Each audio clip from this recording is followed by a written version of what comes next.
name's Georgie Oldfield. I'm a physiotherapist and the founder of SERPA. And in the past 6 years, I've specialised in a pioneering approach to chronic pain, of which sciatica is one of the main conditions that I treat, sciatica and low back pain. Now, obviously, in the first probably 20 years of my 30-year career as a physiotherapist, I very much treated sciatica as a physical condition with hands-on treatments, with the conventional understanding that it was due to a physical cause. Now, over the years, I began to question that more and more and started looking at my patients more, not just at their pain, but as them as a whole. First looking at the whole body and then actually wondering what was going on in their lives, because things weren't fitting together.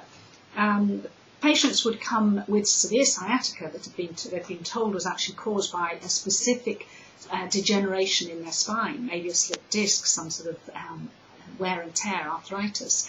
And yet the symptoms would keep changing. Maybe they would have severe pain one day, 1 week, and then actually no pain another day or week, which didn't actually fit with a specific physical abnormality. Often pain would change sides, or it would cross a number of different nerves when actually it appeared from the MRI scan that only one nerve was involved.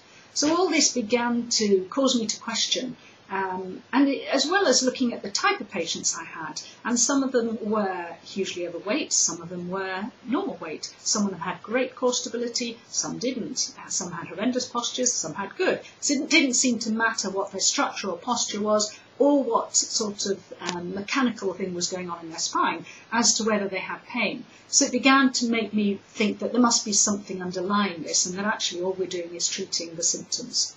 So with all the questioning and researching that I was doing, I eventually came across the work of Dr. John Sarno, his pioneering work over 40 years with tension-myoclonic neural syndrome, or TMS. That was back in 2007.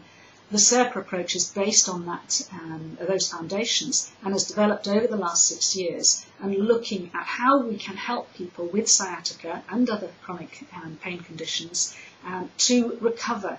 Because we understand that actually sciatica is not due to a physical abnormality, but it's actually created by the brain, and it resulting in the pain pathways being learned as a result of the stress processing mechanism within the body.